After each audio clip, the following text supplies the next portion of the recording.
बहुत सावधानी से कथा सुनिएगा और अपने चित्त में उतारिए। काशी विश्व जीती हूं तो मेरा पति भी सन्यासी होना चाहिए, मेरा पति भी सन्यासी हो, मैं सन्यासी जैसा जीवन जीती हूं तो मेरा पति भी सन्यासी हो। राजा ने देखा एक सन्यासी मिल गया और राजा ने उसके साथ में अपनी बेटी को दे दिया, ब्याह दिया। बेटी शादी कर कर गई कि अब ये भी भजन करेंगे, मैं भी भजन करूंगी, ये भी तप करेंगे, मैं भी तप करूंगी, ये भी साधना करेंगे, मैं भी साधना करूंगी, ये भी भजन करेंगे, मैं भी भजन करूंगी, ये भी कीर्तन करेंगे, मैं भी कीर्तन करूंगी, ये भी मंत्र जाप करेंगे, मैं भी मंत्र जाप करूंगी, ये भी हरि का नाम लेंगे, मैं भी हरि का नाम लूंगी, ये भी स्मरण करेंगे, मैं भी स्मरण करूंगी। अच्छी जोड़ी हो गई, श्रेष्ठ जोड़ी है कि अब भजन में लग गए दोनों, कीर्तन में लग गए दोनों, स्मरण में लग गए। 1.5 महीना निकला, केवल 1.5 महीना, 1.5 महीना निकला। बेटी भी सन्यासी का जीवन जी रही थी और पति भी सन्यासी का जीवन जी रहा। 1.5 महीना निकला और 1.5 महीने बाद बेटी ने देखा कि एक कटोरे के अंदर 4 रोटी रखी है, सूखी रोटी। तो बेटी ने अपने पति से पूछ लिया, सन्यासी से पूछा, ये 4 रोटी कैसे रखी हुई है, ये 4 रोटी किसने रखी है? सन्यासी बोले, ये रोटी मैंने रखी है। क्यों? कल अगर कहीं से अन्न नहीं मिला, कल के लिए ये रोटी, रूखी सूखी रोटी मैंने रख दी। पत्नी अपने पति के हाथ जोड़ लिए, हाथ जोड़।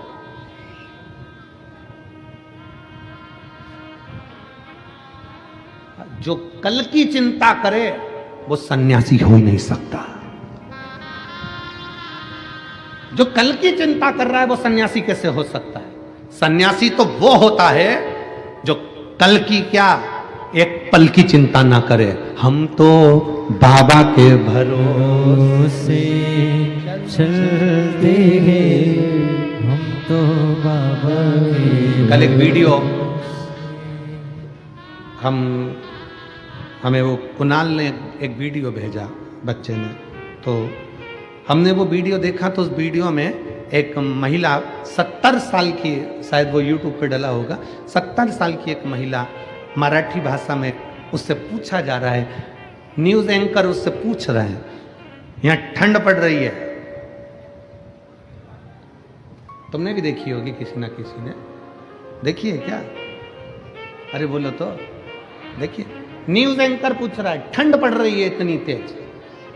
70 साल की मां आई, भोजन की व्यवस्था है। 70 साल की आई से पूछा गया, इतनी ठंड पड़ रही हो, कैसे रहोगी? उस महिला ने कहा, हम बाबा के भरोसे रहते हैं, हम बाबा।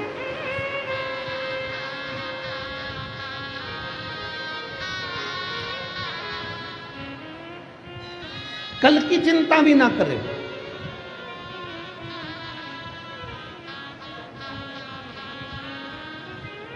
कल की चिंता। मेरा निवेदन है आप सबसे, पानी की बोतल लेकर आए हो ना आप लोग साथ में, बोलो तो जम के। तो फिर निवेदन है, आपका समर्थन चाहिए हमको कि जो पानी अंदर बट रहा है वो धूप में बैठने वालों को बांटा जाए। जो पानी अंदर बांट रहे हो वो धूप में जो बैठे हुए हैं 8-8 घंटे से 7-7 घंटे से, उनको दो, तो वो पानी धूप में पिएंगे तो उनको थोड़ा तृप्ति होगी। इसलिए निवेदन है, शांति से, आनंद से आप कथा का लाभ। जो नहीं लाया हो तो उससे निवेदन है कि कल से आओ तो 2 पानी की बोतल लाओ, एक अपनी पड़ोसन के लिए, एक अपने लिए। ठीक है? हर हर। सन्यासन ने हाथ जोड़कर अपने पति से कहा कि जो कल की चिंता करे वो सन्यासी नहीं हो सकता। सन्यासी तो वो होता है जो सब कुछ छोड़कर निकल जाता है अपने बाबा के भरोसे पर कि अब वो संभाल लेगा, वो दे देगा, वो कर देगा। और यहाँ इस पावन कथा के पंडाल में कई मेरी जीजियां, कई मेरे जीजा ऐसे हैं जो सन्यासी जैसा जीवन जी रहे हैं, जो अपने घर से चलते हैं तो भोलेनाथ पर आश्रित होकर चलते हैं, जो कथा में बैठते हैं तो भोले के भरोसे बैठते हैं, जो कथा सुनते हैं तो शिव के भरोसे होते हैं, शंकर के भरोसे।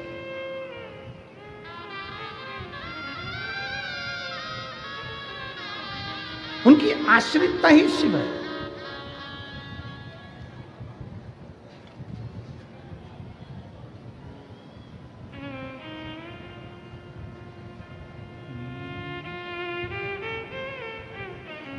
शिव नाम जो उच्चारे सब पाप दोष हैं हारे। शिव नाम जो उच्चारे सब पाप दोष हैं हारे। दुनिया के सारे हारे तेरे नाम के सहारे।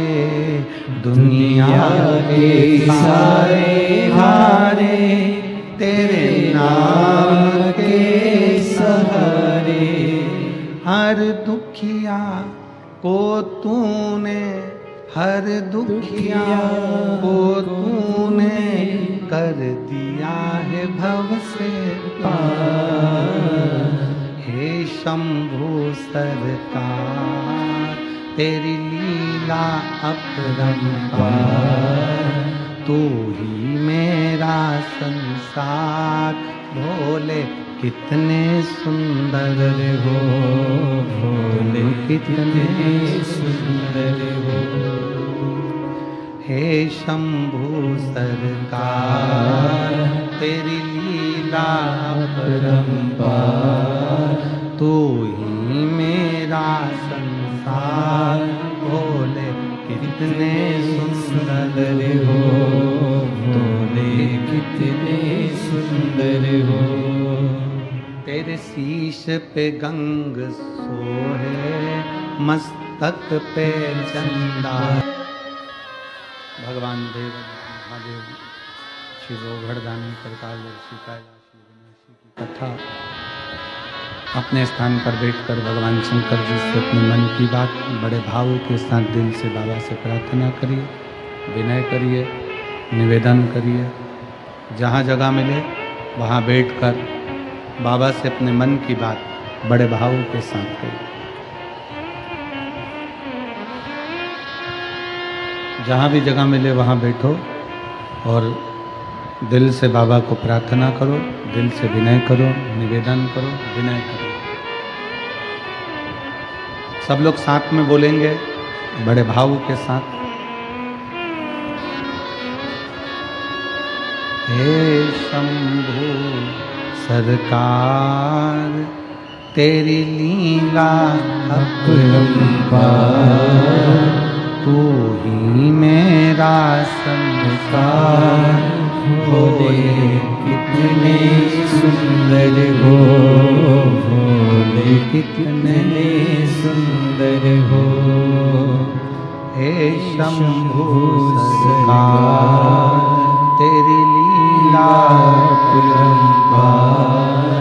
तू ही मेरा संसार। शंकर कितने सुंदर हो, भोले कितने सुंदर हो।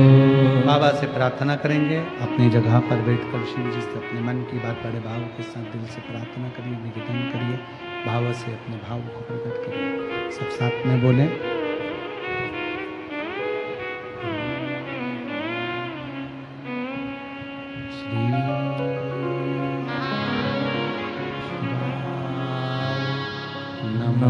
नमस्तुभ्यं श्री शिवाय नमः। नमस्तुभ्यं श्री शिवाय नमः। नमस्तुभ्यं श्री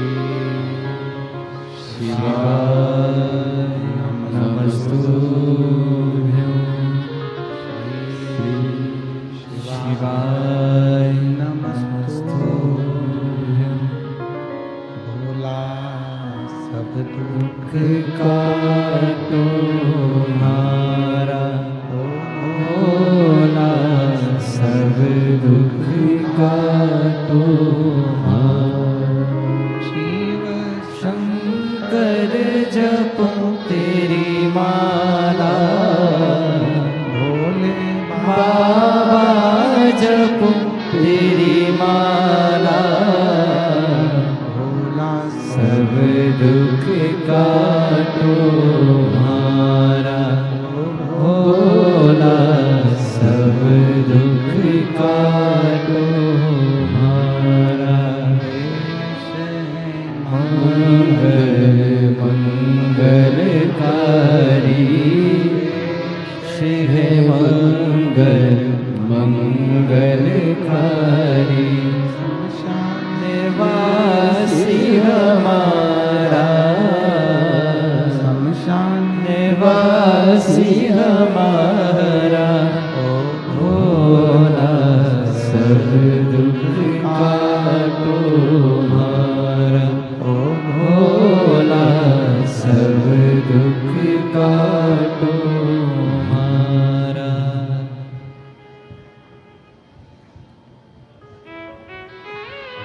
भगवान देवत्व महादेव से अपने मन की बात बड़े भाव के साथ दिल से बाबा को प्रार्थना करिए, भाव से विनय करिए, निवेदन करिए।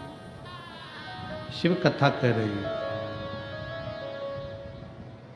राजा की लड़की सन्यासी से कहती है जो कल की चिंता करे तो सन्यास किस काम का।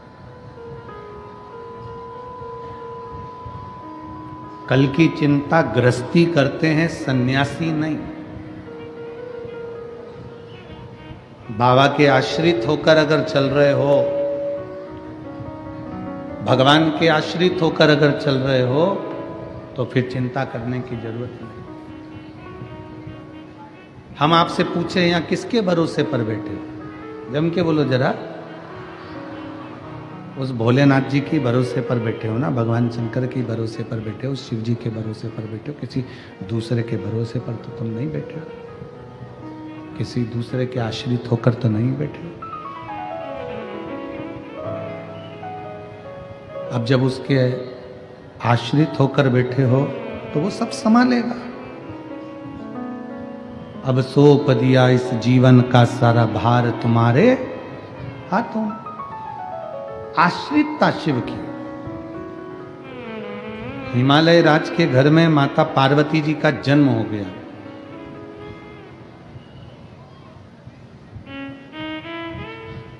पांच वर्ष की माता पार्वती जी नारद जी के मुख से सुन ली थी कि शंकर को भजना है और शिव अगर पति के रूप में मिल गए, शंकर अगर पति के रूप में मिल गए तो जीवन की सार्थकता सिद्ध हो जाए।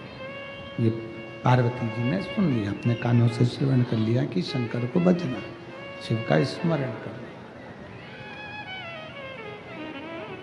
बस 5 वर्ष की अवस्था धारण कर 5 वर्ष की अवस्था में माता पार्वती जी अपने वन घर से बाहर निकल गई, अपने घर से दूर।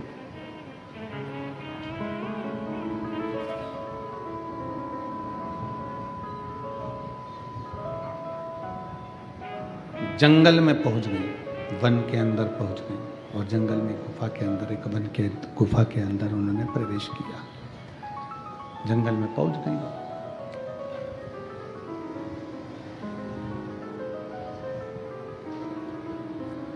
और गुफा के अंदर उन्होंने प्रवेश किया। पार्वती जी की 2 सहेली, उन्होंने पूछा पार्वती से कि तू इतनी छोटी सी अवस्था तेरी, 5 वर्ष की अवस्था तेरी, और जंगल में तू आकर बैठी है, वन में आकर बैठी है, इस वन में निवास कर रही है, इस जंगल के अंदर आकर निवास कर रही है। अगर कोई हिंसक पशु पक्षी तुझे खा गया तो, मान लो किसी ने तेरा भक्षण कर लिया तो।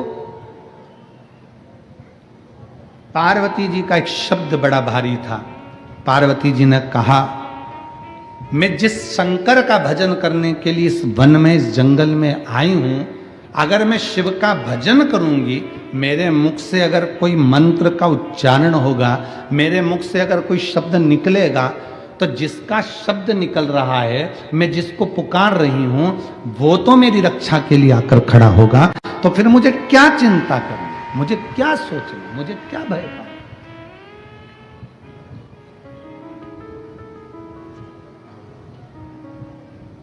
अब अब मुझे चिंता करने की जरूरत क्या है? अब मैं क्यों टेंशन लूं? मैं किस चीज की चिंता करूं? एक पत्र है, उस पत्र में मैं नीता भूपेंद्र पाकले, उम्र 35 साल, मैं शाहदा जिला नंदुरबार से हूँ। कहीं बैठी हों तो हाथ हिला सकती हैं। मैं नीता भूपेंद्र पाकले, उम्र 35 साल, मैं शाहदा जिला नंदुरबार से हूँ। ये मेरा फोटो है जो उन्होंने लगाया। कहीं बैठी हों तो बेलपत्र लेने के लिए आ सकती हैं। मैं नीता भूपेंद्र पाकले, उम्र 35 साल है, शाहदा जिला नंदुरबार से हूँ। मुझे अगस्त 2021 में एक दिन ब्रेस्ट में गठान लगी, तो मैंने डॉक्टर को दिखाया तो उन्होंने जांच करके बताया कि मुझे ब्रेस्ट का कैंसर है। ब्रेस्ट का कैंसर है। मैं पूरी तरह से टूट गई। फिर अगस्त 2021 को मेरा ऑपरेशन हुआ और सितंबर 2021 से कीमोथेरेपी चालू हो गई। उस दवाई का परिणाम धीरे धीरे सिर के बाल चले गए, खड़े होने में तकलीफ हुई और बहुत सारी तकलीफें बढ़ती चली। मालूम पड़ा कि फिर वापिस बीमारी घेर ली। अब ठीक कैसे हो, क्या करा जाए? तब एक दिन मेरी सहेली ने मुझे मिलने आई और बोली कि एक काम कर, अगर ये बार बार तकलीफ हो रही है तो एक बार टीवी पर शिव महापुराण की कथा आस्था चैनल पर सुनना प्रारंभ कर। मैंने कथा सुनना प्रारंभ करा। सीहोर गए, रुद्राक्ष लाए, तांबे के कलश में रुद्राक्ष का जल गलाते और उस जल का पानी पीना प्रारंभ करा। आज मैं बाबा को धन्यवाद देने के लिए आई हूं कि मेरी सारी की सारी रिपोर्टें कैंसर से मुक्त हो गई हैं। मैं शिव जी को यहाँ प्रणाम करने के लिए, आज मेरी पूरी की पूरी रिपोर्टें, मेरा कैंसर की रिपोर्टें कैंसर से मुक्त हो गई। मैं शंकर को प्रणाम करने के लिए, मैं शिव को नमन करने के लिए। जब हमारा विश्वास, जब हमारा भरोसा, जब हमारी दृढ़ता, हमने पहले भी, कल भी कथा में कहा था कि डॉक्टर शिव का एक रूप होते हैं। डॉक्टर के पास जाकर जांच भी कराओ, इलाज भी कराओ, वो जो दवाइयां दें वो उसे कुंदकेश्वर महादेव के नाम से खाओ। पर साथ में जब डॉक्टर भी आखिरी में हारते हैं तो कहते हैं कि वो अब उसके हाथ में है, मतलब आखिरी में वो कहें कि उसके हाथ में, उससे पहले तुम शंकर के आश्रित हो जाओ, शिव के सहारे हो जाओ, शिव के भरोसे जीना प्रारंभ करो, शंकर के भरोसे हो जाओ। उसकी आश्रितता, उसकी शरणागति, उसकी आश्रितता हमें सुख प्रदान करेगी, हमें बल प्रदान करेगी। उसके आश्रित होइए। पार्वती जी 5 वर्ष की अवस्था में माता पार्वती जी कहती हैं कि मैं जिसका भजन कर रही हूं, जिसका स्मरण कर रही हूं, वो मुझे संभाल ले। सबसे पहला काम माता पार्वती जी ने वन में जाने पर क्या किया? सबसे पहला काम माता पार्वती जी ने, शंकर भगवान के लिए अगर वन में गई है तो पार्वती ने सबसे पहला काम करा, पार्थिव लिंग का निर्माण कर कर पार्थिव लिंग के जल से ही, उसी के भस्म से ही अपना त्रिपुंड बना लिया, मस्तक पर त्रिपुंड। कारण एक त्रिपुंड की रेखा में 9 देवता विराजमान होते हैं, ऐसी 3 रेखा त्रिपुंड की होती है जिसमें 27 देवता विराजमान होते हैं। जब व्यक्ति अपने घर से निकलकर कहीं जाता है त्रिपुंड लगाकर, तो 27 देवता उसके मस्तिष्क पर चढ़कर साथ चलते हैं। 27 देवता। उस त्रिपुंड में इतना बल होता है, इतना बल त्रिपुंड के अंदर होता है कि वो 27 देवता उसके साथ चलते हैं। और हमारा निवेदन है माताओं से, मेरी जीजियों से, मेरे जीजाओं से, मेरी बेटियों से, बेटाओं से, मेरे संपूर्ण भारत की भूमि के जितने सनातनी इस पवित्र कथा का तत्व ग्रहण कर रहे हैं, जितने जितने इस फेसबुक यूट्यूब पर कथा श्रवण कर रहे हैं, आप सबसे निवेदन है, अपने मस्तक पर तिलक होना बहुत जरूरी है, वो तिलक लगाना चाहिए। ये कंपनी का ट्रेडमार्क मार्क है कि तुम कौन सी ब्रांड के हो। एक कपड़ा भी लेते हैं ना, तो ये कपड़ा है तो इस कपड़े पर भी ब्रांड लिखी हुई है कि तुम इस ब्रांड का ये कपड़ा है। एक किताब लेकर आओ, कॉपी लेकर आओ, पेन लेकर आओ, उस पे भी मार्क लगा होता है कि ये कौन सी कंपनी का है। केवल आज का मनुष्य समझ में नहीं आता कि ये कौन सी कंपनी का है, इसका ब्रांड का ठिकाना नहीं हो रहा। और बहुत ध्यान देना महाराज, हमें मालूम पड़ा कि कोई कोई बल्ब ऐसा होता है, अगर वो शॉर्ट हो जाता है, बेकार हो जाता है, तो उसको कंपनी में वापस ले लिया जाता है। सुना है हमने, ऐसा होता है क्या? वो CFL ऐसा कोई बल्ब सफेद कलर का होता है, तो उसको अगर जल्दी से अगर शॉर्ट हो गया, मतलब जो तारीख लिखी है उसके अनुसार, उसके पहले अगर शॉर्ट हो गया तो उसको कंपनी वापस ले लेती है। ऐसा होता है, तो कंपनी में वापस चले जाता है। तो हमारा आपसे भी निवेदन है, कंपनी का माल कंपनी में वापस जाता है, इसलिए आपसे निवेदन है, तिलक लगाओगे, अगर कुछ हो भी गया तो कंपनी का माल कंपनी में चला जाए।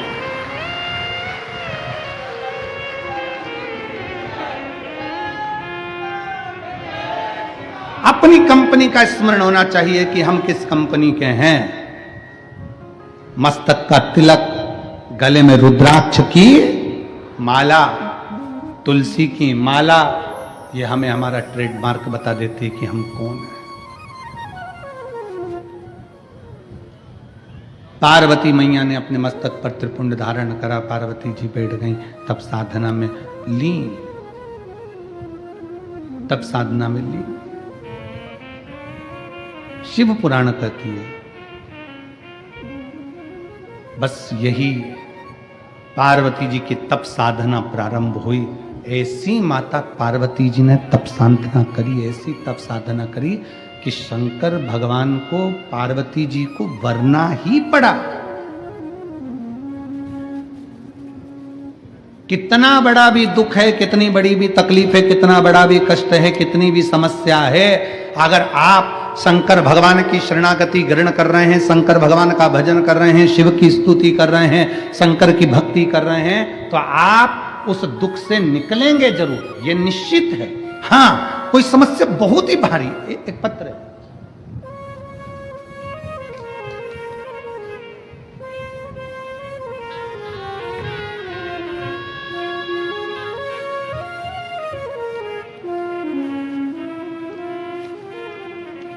सुनंदा शांताराम महाजन, मुकाम पोस्ट नाचड़ खेड़ा, तहसील पांचोरा, जिला जलगांव की रहने वाली हूँ। कहीं बैठी हो तो हाथ हिला सकती हो। बैठे हैं? हाँ ठीक है, दिख गए हो माँ, आ जाइए, बेलपत्र ले जाना, आ जाओ। गुरुदेव, मेरा बेटा 4 साल से सरकारी नौकरी की पढ़ाई की तैयारी कर रहा था, पर मेरा बेटा का सिलेक्शन नहीं हो रहा था। गुरुजी, 2022 में नेवी का ग्राउंड करने के लिए भी गया, पर उसमें भी उसका सिलेक्शन नहीं हुआ, कुछ ना कुछ कारण से रह जाता। आखिरी में बेटा रोते रोते घर आया और कहा, मां अब मैं एग्जाम नहीं दूंगा, अब मुझे नहीं देना। मैंने अपने बेटे से कहा, वो सियोर वाला महाराज कहता है, परिश्रम 4 गुना करिए, मेहनत 4 गुना करिए और कंपटीशन एग्जाम में बैठते रहिए। शंकर जी को एक बेलपत्र शहद की लगाओ और अपनी परीक्षा जरूर देकर आओ। अपनी मेहनत को 4 गुना कर कर मेरे बेटे ने फिर परीक्षा दी, एग्जाम आया, सीहोर गए, कुबरेश्वर धाम पर पूजन करी, बाबा से विनती करी और बाबा की ऐसी कृपा हुई गुरुदेव, फिर एग्जाम में बैठा और 13 अगस्त 2024 को मेरे बेटे का सिलेक्शन हो गया। आज मेरा बेटा पुलिस की नौकरी महाराष्ट्र शासन में कर रहा है, जिसका फोटो लगा रहे हैं।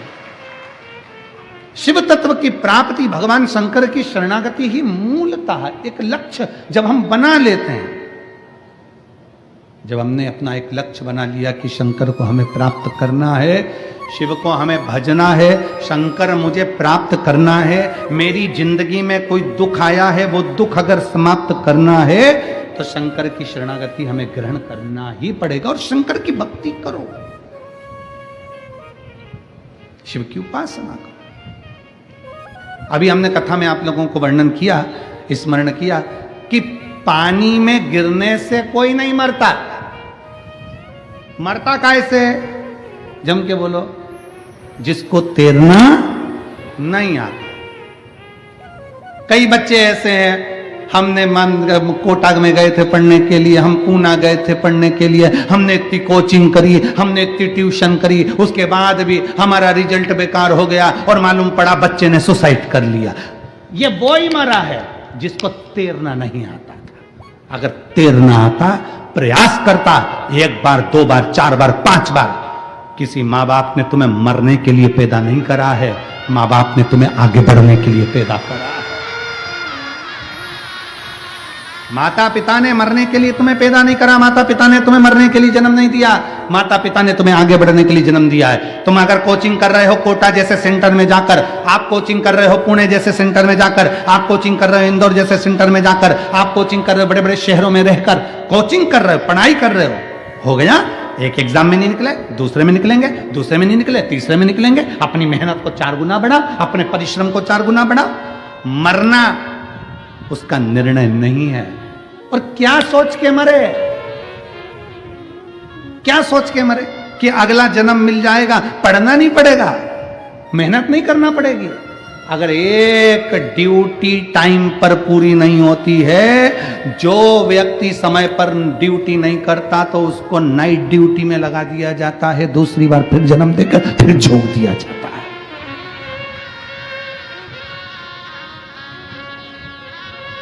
परिश्रम, मेहनत, संघर्ष, ये हमारा लक्ष्य है। मनुष्य के रूप में जन्म हुआ है ना आपका और हमारा, मानव के रूप में आप और हम जन्मे। संघर्ष नहीं करेंगे तो कौन करेगा? कौन करेगा?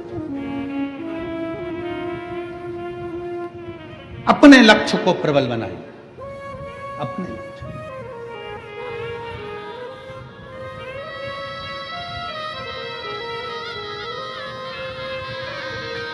एक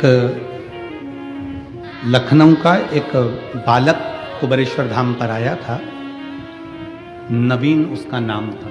हम उसका सरनेम मरनेम तो नहीं जानते, पर नवीन उसका नाम था। अगर वो बेटा कथा सुन रहा हो तो नवीन उसका नाम था। 3 दिन कुबेरेश्वर धाम पर वो रुका और उस बीच में हमारा सीहोर आगमन हुआ। हम सीहोर आए और धाम पर आए, बाबा को प्रणाम करा, नमन करा, जल चढ़ाए, शाम की आरती कर रहे थे और वो नवीन 3 दिन का सीहोर रुका हुआ था। तो वो आया, बहुत तेज उसने आवाज लगाई, बाबा बाबा बाबा कर कर हमारा ध्यान गया। हमारा ध्यान गया तो हमने उसको बुलाया, इधर कहाँ से आया है? कि मैं लखनऊ से आया। हमने कहा कैसे आया है? बस बहुत हार चुका हूं, अब मैं बहुत हार चुका। पिता चले गए कोरोना महामारी में, मेरी माता वो भी चली गई, अकेला। परिवार वालों ने सारी जायदाद प्रॉपर्टी ले ली, गलत गलत कार्य में मुझे फंसाने का प्रयास किया। अब मैं मरना चाहता हूं। किसी ने कहा एक बार तू कुबेरेश्वर धाम होकर आ जा, इसलिए मैं यहां पर आया हूं। तो मैंने कहा यहां से जाकर मरेगा क्या? तू यहाँ आया है तो यहां से जाकर मरना है कि तेरे को? तो कि हाँ, प्लानिंग तो पूरी ऐसी ही है, प्लानिंग पूरी ऐसी। हमने कहा तो फिर तुझे यहां आना ही नहीं था। और अगर तू बाबा के धाम पर आया है, अपने बाप के घर पर आया है, तो समझ लेना तेरा बाप वो गया, ये बाप अभी जिंदा बैठा है। वो बाप गया और तेरा पिता जाते जाते इस बाप के पास में छोड़कर गया है। अब संभालना इसकी जवाबदारी है। तू यहां से जा, चौगनी मेहनत कर, परिश्रम कर, सारी समस्या का हल, 1 लोटा जल, लग जा भगवान शंकर के पीछे। जो पड़ा आज वो बच्चा अगर सुन रहा होगा तो उस बच्चे को मैं धन्यवाद दूंगा कि उसकी नेवी में नौकरी लगी उस बेटे की और अच्छी जॉब कर रहा है। परिवार का सारा धन छोड़कर खुद चले गया, बाहर रह रहा है और खुद की प्रॉपर्टी बनाई उस बच्चे ने, खुद की प्रॉपर्टी, खुद का धन बनाया, खुद की जमीन बनाई। खा ले परिवार वाले, रख ले परिवार वाले। अगर अपना दिल, अपना शरीर और परमात्मा की कृपा अगर प्रबल है तो ऐसी ना जाने कितनी जमीन और कितनी प्रॉपर्टी बन सकती है। किसके आश्रित हो? अगर किसके आश्रित होकर जी रहे हो? किसके आश्रित?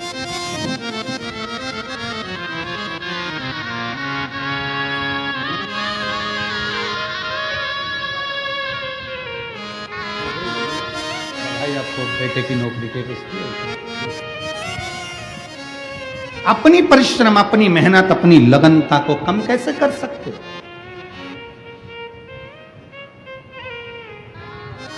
इस बेटे की याद इसलिए आई क्योंकि कल हमने मंच से कह दिया था कि कथा 24 तारीख से 30 तारीख तक लखनऊ में है, तो उस बेटे का सीहोर फोन पहुंचा कि हम भी लखनऊ की कथा में आएंगे। तो आज बेटे की उस स्मरण उस बच्चे का आया, तो कथा में उसका प्रसंग है।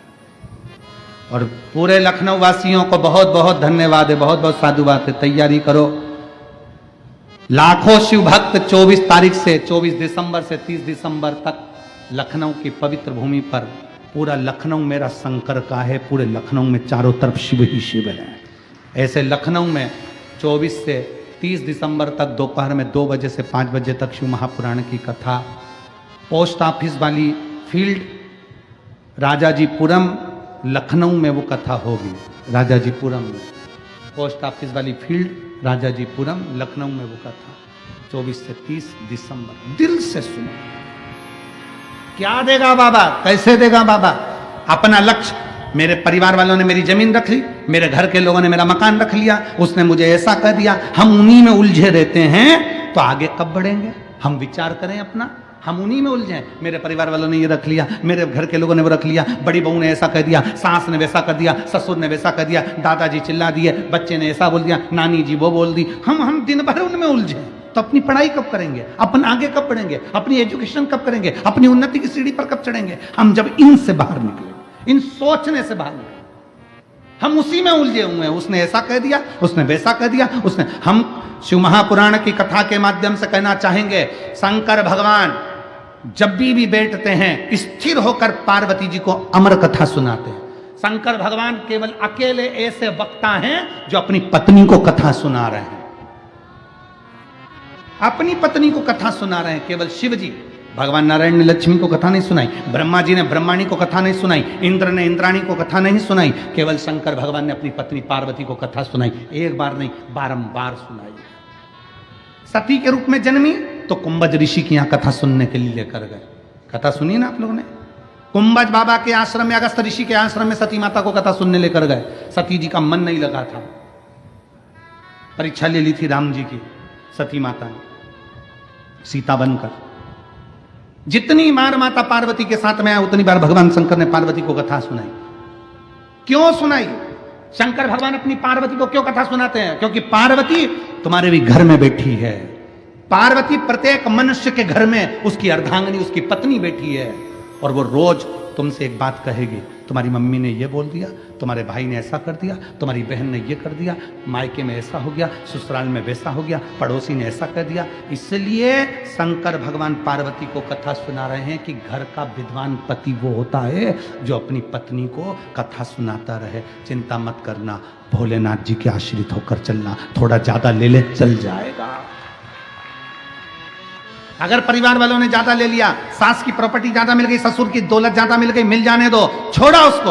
अपनी भक्ति के बल को बढ़ाओ, अपने परिश्रम को बढ़ाओ, उससे 4 गुना ज्यादा कर बताओ, 4 गुना ज्यादा करके बताओ। हम जिंदगी भर रोते रहे, मैं केस करूंगा, मैं अदालत में जाऊंगा, मैं ये करूंगा, मैं वो करूंगा। अब जब उसने पूरी प्रॉपर्टी ले ली, तुम केस भी करोगे तो सारी दौलत तो उसके पास पड़ी है, वो ज्यादा लगा के और जीतने की खुराक में रहेगा। तो इससे अच्छा है कि अपनी मेहनत परिश्रम को बढ़ाओ, ये बुद्धि को सही जगह पर लगाओ। श्रेष्ठ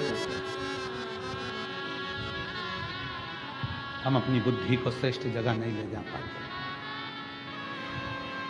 पार्वती, मैं शंकर के आश्रित होकर बैठी हूं और मेरे मंत्र में वो बल है कि मेरा शिव मेरी साक्षी में होगा, साक्षी में।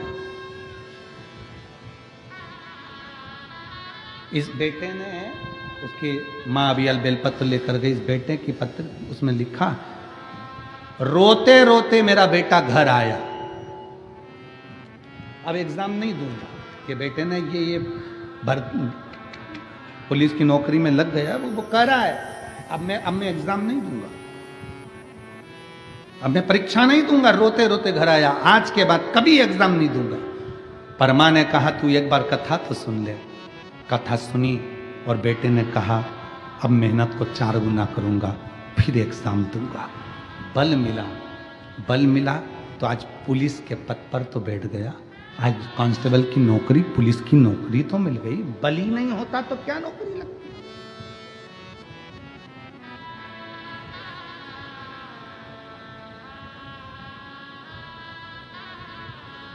कौन जाएगा, कौन करेगा। एक बड़ा सुंदर चरित्र आता है महाराज जी, बहुत सुंदर कथा है। एक राजा की 4 पत्नियां थी,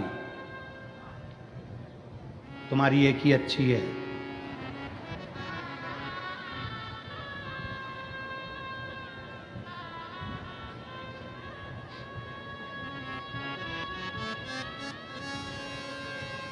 कई लोग कह रहे थे गुरुजी पहले के राजा होन बड़े विचित्र थे, 3-3, 4-4, 5-5 शादी कर लेते थे। आज के जमाने में तो एक नहीं निभ रही है। हमने कहा पहले के राजा उनको कलयुग में जन्म लेना था और करके बता देता। वो तो पुराने जमाने की थी तो निभ गई, आज के जमाने की कौन सी निभ रही।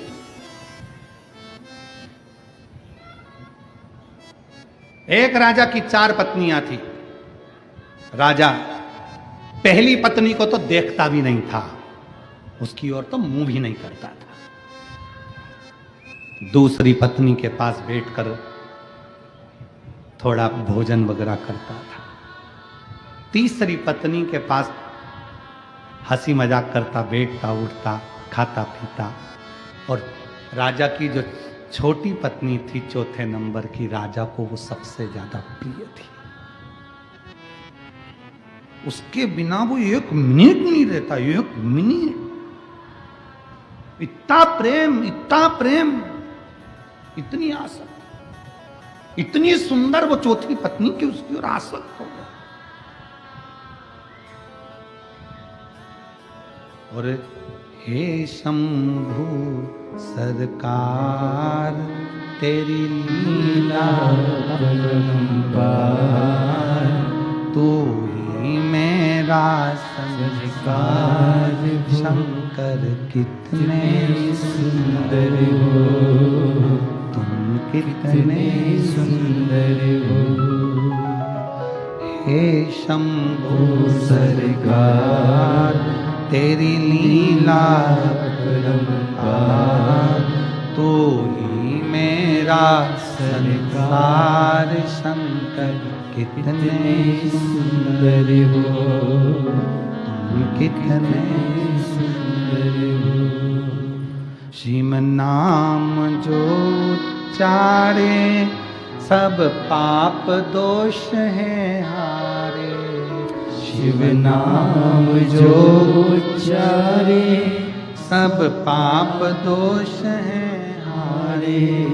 दुनिया के सारे हारे, तेरे नाम के सहारे। दुनिया के सारे हारे, तेरे नाम के सहारे। हर दुखिया को तूने, हर दुखिया को तूने कर दिया है भव से पार। हे शंभु सरकार तेरी लीला अपरंपार, तू ही मेरा संसार। शंकर कितने सुंदर हो, भोले कितने सुंदर हो। शिव जैसी सुंदरता कहाँ। पर राजा, उसको 4थे नंबर की पत्नी से बड़ा प्रेम, उसको 4थे नंबर की पत्नी अच्छी लगी। उसको चौथे नंबर की पत्नी श्रेष्ठ लग रही, उसको चौथे नंबर की पत्नी अच्छी दिख रही। पहली की ओर मुख नहीं देखता, दूसरे के पास बैठकर भोजन भी करता, बात भी करता, तीसरे के पास बैठकर थोड़ी हंसी मजाक भी करता, भोजन भी करता, समय भी निकालता, और चौथी के बिना 1 मिनट भी नहीं। सुबह शाम दोपहर रात चौथे नंबर की पत्नी होना, चौथे नंबर।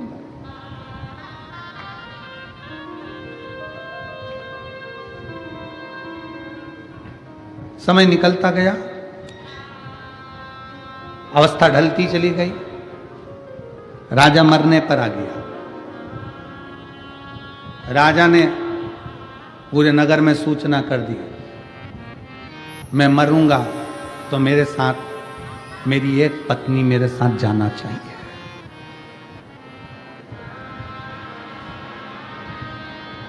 मैं मरूंगा, मेरे मरने पर मेरे साथ मेरी एक पत्नी जाना चाहिए। सूचना करी जाए मेरे मरने के साथ मेरी कौन सी पत्नी मेरे साथ जाएगी।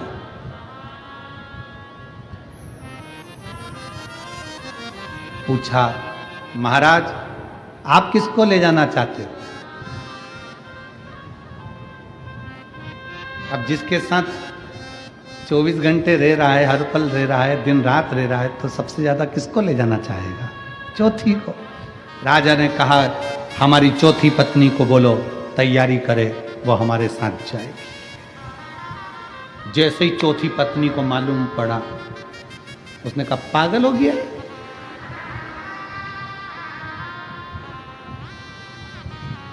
अक्ल नहीं है इसमें।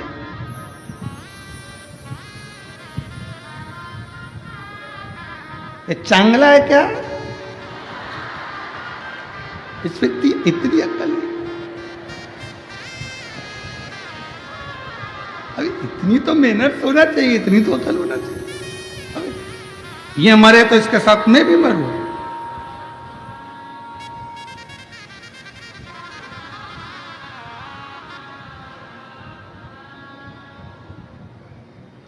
पत्नी ने मना कर दिया, मैं नहीं जा सकती। मना कर दो राजा को, मैं ना जाऊंगी। ठीक है, राजा को सूचना मिली कि चौथे नंबर की पत्नी ने मना। तीसरे वाली के पास, तीसरी से बोल दो, वो तैयारी कर लेगी, वो भी मुझे बहुत चाहती है। तीसरे के पास सूचना मिली तो तीसरी ने कहा, राजा से कहो इतनी सारी पत्नी है, उसमें से किसी दूसरे को ले जाए, मेरे पास टाइम नहीं है, मैं नहीं मरूंगी इसके साथ। राजा के पास सूचना गई तो राजा से कहा कि मना कर रही है, तो कि दूसरी से कह दो। दूसरी से कहा, दूसरी से कहा। दूसरी ने कहा अकेले मरने में क्या प्रॉब्लम है? कोई जरूरी है क्या कि पत्नी को साथ लेकर जाएगा? कह दो मैं नहीं जाऊंगी, मेरे को नहीं मरना, मेरे को नहीं जाना उसके साथ। राजा ने कहा वे एक काम करो, वो पहली वाली से कह दो। पहली, जिसका राजा मुंह भी नहीं देखता था, प्रेम भी नहीं था, उसने कह दिया मैं राजा के साथ चली जाऊंगी, तुम चिंता मत करो।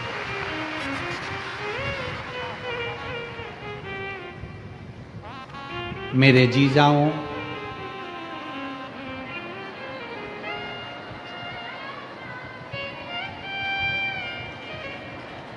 क्या जोरदार बोलियो, एक बार फिर से बोल दो। मेरे जीजाओं, जो तुम्हारी पहली है ना, एक ही है ना, उसका ध्यान रखो, वो तुम्हारा पूरा ध्यान रखेगी। ज्यादा के लपड़े में मत पड़ो, फालतू का टेंशन तो ले मत।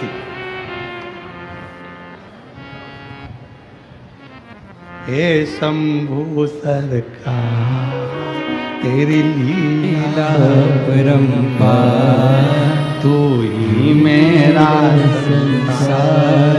शंकर कितने सुंदर हो, तुम कितने सुंदर हो। बस एक पहले नंबर की कहती है मैं जाऊंगी, मैं। ये 4 पत्नियां कौन है? पहले नंबर की है आत्मा, दूसरे नंबर का है पैसा, तीसरे नंबर का है परिवार और मित्र, चौथे नंबर का है तुम्हारा शरीर। आखिरी में ना शरीर जाएगा, ना परिवार जाएगा, ना पैसा जाएगा, ये आत्मा परमात्मा से मिलने जाएगा। कोई नहीं जाने वाला, कोई भी नहीं। सबसे ज्यादा राजा समय किसको देता था? जम के बोलो, जम के बोलो जरा। चौथे नंबर की। सबसे ज्यादा टाइम पास किसके पास करता था? चौथे नंबर के पास। सबसे ज्यादा पैसा किस पे खर्च करता था? चौथे नंबर के पास। ये शरीर चौथे नंबर की पत्नी है। हम भी इस पे बहुत खर्च करते हैं। दिन का 24 घंटा, 24 घंटा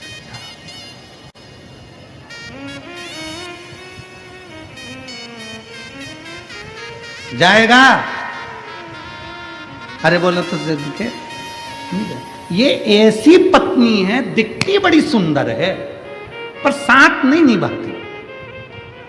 और तुम तो ठहरे परदेसी और साथ क्या निभाओगे।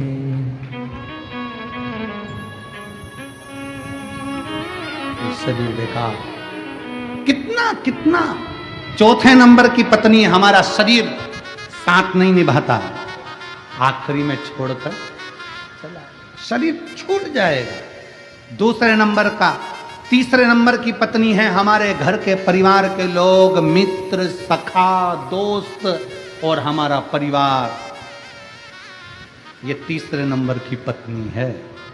एक बार बीमार होकर देखना, हॉस्पिटल में परिवार वाले, पैसा तुम्हारा, तिजोरी तुम्हारी, धन तुम्हारा, और तुम्हारा धन परिवार वाले तुम पे भी नहीं खर्च कर पाएंगे। 50 बार सोचेंगे वेंटिलेटर से उतार लें, अब फालतू का लग रहा है, फालतू का लग रहा है, आईसीयू में पड़ा है, बेकार में पैसा लग रहा है। अब तो डॉक्टर तो बस बोल रहे होंगे उतार लो, अब मरने दो। कब तक पैसा लगाएंगे? लाखों रुपए खर्च हो जाएंगे। ये तीसरे नंबर की पत्नी है। परिवार, नाते, रिश्ते केवल तुम्हारा सुख देखकर तुम्हारे साथ होते हैं। हमने पहले भी कथा में कहा, सुख में सब आगे हैं और दुख में सब पीछे हैं। शादी होगी तो बारात घोड़े के आगे, घोड़ी के आगे, दूल्हे के आगे सब लोग नाचते हैं। बोलो नाचते कि नहीं नाचते? दूल्हे क्या पीछे नाचते कि आगे नाचते? आगे नाचते हैं। और जब कोई मर जाता है तो जितने रिश्तेदार हैं अर्थी के पीछे हो जाते हैं। सुख में सब आगे, दुख में सब पीछे।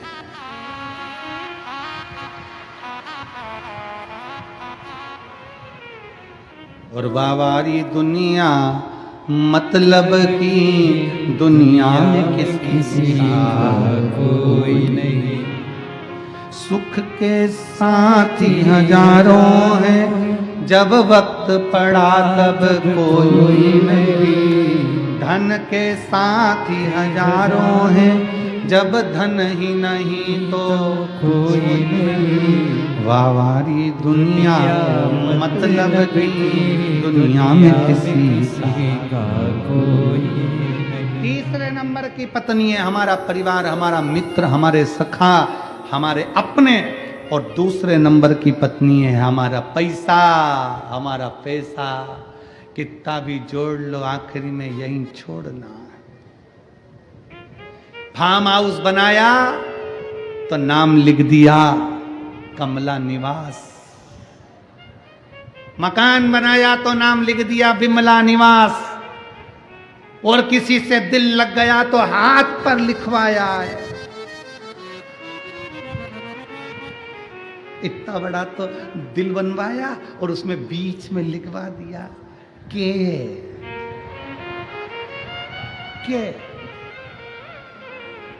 अंगूठी पे भी लिखवा दिया के।